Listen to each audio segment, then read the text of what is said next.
Holocaust survivors, their relatives and also Ukrainian refugees are taking part in the annual March of the Living at the Auschwitz Memorial and Museum.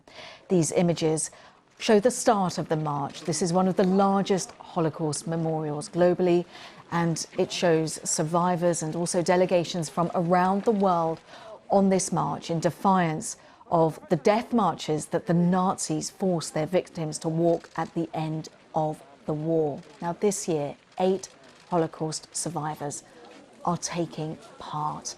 And we can cross over live to Auschwitz to speak to Eitan Neishlos. Eitan, you're the grandson of a Holocaust survivor of Tamar Zisserman. You're taking part today. Just tell us a little bit about Tamara, an extraordinary woman.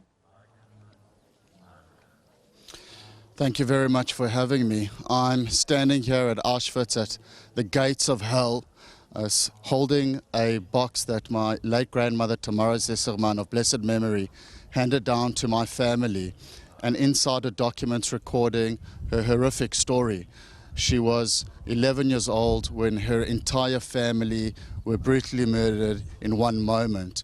And a religious Christian family, the Chodasevich family, recognized as righteous amongst the nations at Yad Vashem, saved her, hid her in their chimney. She lived amongst insects. She was traumatized for months on end when the Nazis would knock on the door. And I came to learn of the contents of this shoebox just a few months ago, and I'm inspired by what I read, what I learned, and I'm very proud to be leading the march this year on behalf of the third generation.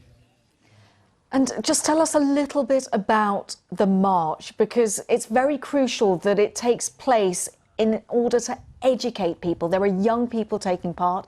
Of course, there are survivors taking part. Only 8 this year. Yes, I actually took this shoebox recently to the House of Lords, where I received a ceremonial torch from a Holocaust survivor.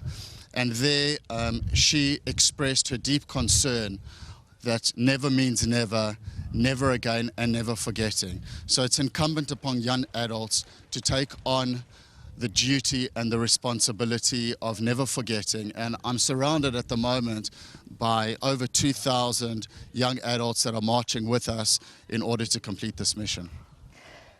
It is a place which it just is absolutely impossible to describe what happened there. I was there for the 70th anniversary of the liberation of Auschwitz, and I spoke to Halina Birnbaum, a survivor. These stories must be repeated. They must be shared.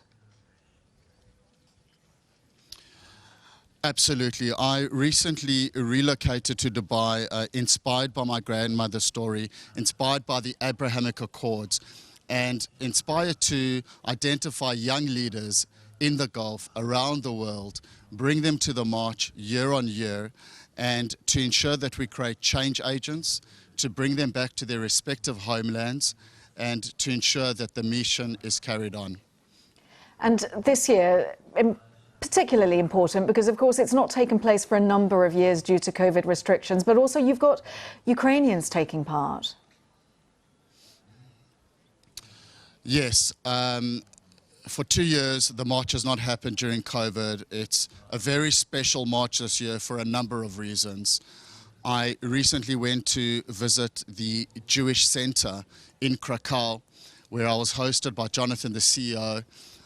I stood in the queues every day, 500 Ukrainian refugees standing there for bare necessities, for food, for clothing. And when I entered, I saw in one room Holocaust survivors who had given up their space for Ukrainian refugees, assisting in packing goods for them. And when I went in to see what is being provided, what was very touching for me, seeing little shoes for children. Many people are suffering.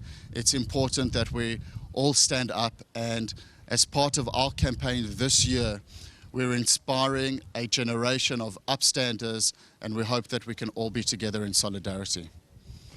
Eitan Neishlos, thank you for inspiring us. Thank you for sharing your grandmother's memory. Tamar Zisserman, thank you for being there. And we will be back throughout the day to watch the coverage of the March of the Living at Auschwitz. Thank you.